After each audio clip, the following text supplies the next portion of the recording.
인간은 이 땅에 태어나서부터 시간이라는 수레바퀴를 벗어나지 못하고 그 안에서 살아가고 있습니다.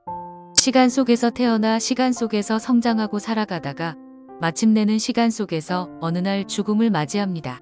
인간의 생애는 하나님의 손에 달려 있습니다. 인간은 태어날 때부터 각자가 하나님으로부터 배당받은 시간만큼 살아갑니다. 어떤 사람은 60년, 70년을 살기도 하고 또 어떤 사람은 90년, 100년을 넘기기도 하지만 또 어떤 사람은 청년 시절에 죽기도 하고 심지어 걸어보지도 못한 영아 상태에서 죽음을 맞이하기도 합니다. 우리가 산다는 것은 하나님께서 허락하신 시간을 채우고 떠나는 것에 불과합니다. 인간의 생명은 너무 짧습니다. 너무 빨리 갑니다. 성경에 우리의 연수가 70이요 강건하면 80이라도 그 연수의 자랑은 수고와 슬픔뿐이요 신속히 가니 우리가 날아가나이다 라는 말씀이 있습니다. 세월은 쏘아놓은 화살과 같이 빨리 지나가고 인생은 풀잎에 이슬같이 쉽게 말라버립니다. 모든 육체는 풀과 같고 그들이 누리는 영화는 풀의 꽃같이 쉽게 시들어버립니다. 그런데 사람들은 그 시간의 길이를 사람은 알지 못합니다.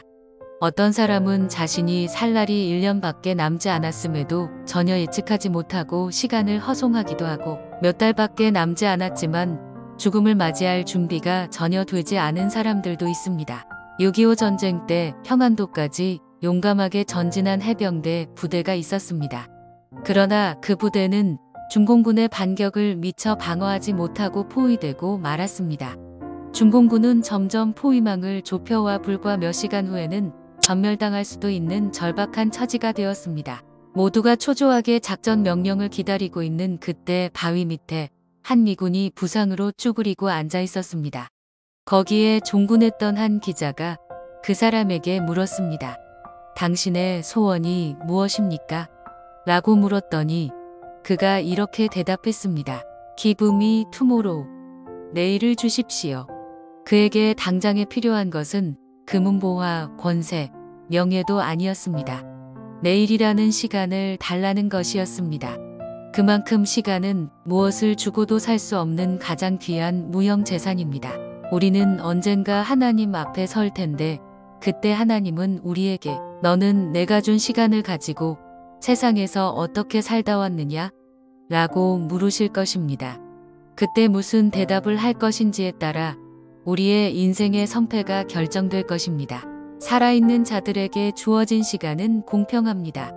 이 세상 사람 중에는 좋은 집에 사는 사람도 있고 그렇지 못한 사람도 있습니다. 건강한 사람이 있고 건강치 못한 사람도 있습니다.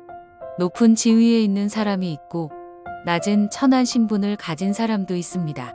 그러나 하루 24시간, 1년 365일은 그들에게 공평하게 주어집니다. 중요한 것은 우리에게 주어진 시간을 어떻게 활용하느냐에 따라 칭찬을 받을 수도 있고 책망을 받을 수도 있습니다. 또 시간의 특이한 점은 자연적으로 소멸이 된다는 점입니다. 내가 알거나 모르든지 잘 사용하든지 그렇게 하지 못하든지 시간은 흘러갑니다. 붙잡을 수가 없습니다. 또한 시간은 저축할 수도 없습니다. 계속 흘러가 소멸합니다. 내게 주어진 시간이 지금 자꾸 소멸해 가지만 그 시간을 저장할 수가 없습니다. 계속 흘러가기만 합니다. 시간은 양도하거나 매매할 수가 없습니다. 돈 많은 사람이라고 해서 남의 시간을 사서 남의 몫까지 살아갈 수 없습니다. 이것이 시간입니다. 또한 지나간 시간은 되돌아오지 않습니다. 과거는 과거입니다. 이미 지나갔으면 절대로 되돌려 받을 수 없어요. 한 번 지나간 젊음은 돌이킬 수 없습니다. 시간은 하나님이 주신 귀중한 선물이며 생명이지만 반복되는 법은 없습니다. 단회적이며 종말적입니다. 한 번 지나가면 다시는 돌아오지 않습니다. 동시에 시작하고 동시에 끝나며 새롭게 주어지고 동시에 끝나는 것이 시간입니다. 물리적인 시간과 심리적인 시간이 같지 않다는 것도 알아야 합니다. 기다리는 시간은 느리지만 두려운 시간은 빠르게 갑니다.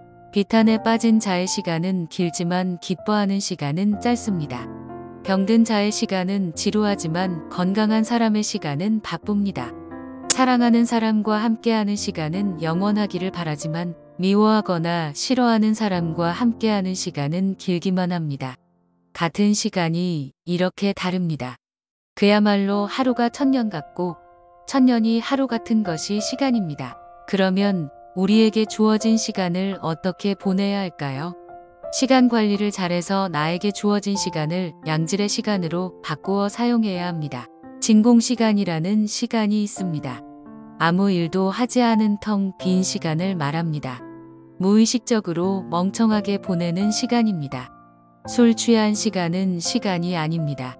몽롱하게 보낸 시간은 시간이 아닙니다. 아무 생각 없이 그대로 흘려보낸 시간, 낭비한 아까운 시간이 진공시간입니다. 밝은 의식으로 산 시간만 내 시간입니다. 또한 빼앗긴 시간이 있습니다. 이것은 내가 원치 않지만 걱정하며 빼앗기고 누구를 미워하며 빼앗깁니다. 나에게 피해를 준 그 사람은 멀리 떠났지만 내가 그 사람을 미워하고 있으면 아무 일도 할 수 없습니다. 그러면 나에게 손해를 끼친 그것과 함께 소중한 시간까지 그 사람에게 빼앗긴 것입니다. 나를 배반하고 떠난 사람을 미워하고 있는 동안 멀리 간 그 사람에게 내 시간을 빼앗기고 있는 것입니다. 이 얼마나 바보스러운 일입니까? 사랑하는 시간만 진정한 의미에서의 내 의미의 삶의 시간입니다. 걱정하며 근심하며 미워하며 시기하며 질투하며 지나친 욕심에 매이면 나의 소중한 시간을 다 빼앗기고 맙니다. 이런 답답한 일이 어디에 있습니까? 잘못된 습관, 잘못된 만남 때문에 시간을 빼앗긴 사람 많습니다. 그래서 성경의 세월을 아끼라고 말씀합니다. 이 말은 돈을 주고 양질의 시간을 만들어서 사용하라는 뜻입니다. 좋은 시간을 만들기 위하여 우리는 큰 희생과 값비싼 투자를 해야 한다는 말씀입니다. 시간을 아끼기 위해서는 순간순간 내가 세상에 존재하는 목적이 무엇인지, 나를 향한 하나님의 뜻이 무엇인지를 묻고 거기에 맞게 살아가야 합니다. 또 하나는 시간을 계획적으로 써야 합니다. 우선순위를 바로 정하여 낭비를 막아야 하며 내 소중한 시간을 지켜 누구에게든지 빼앗기지도 말아야 합니다.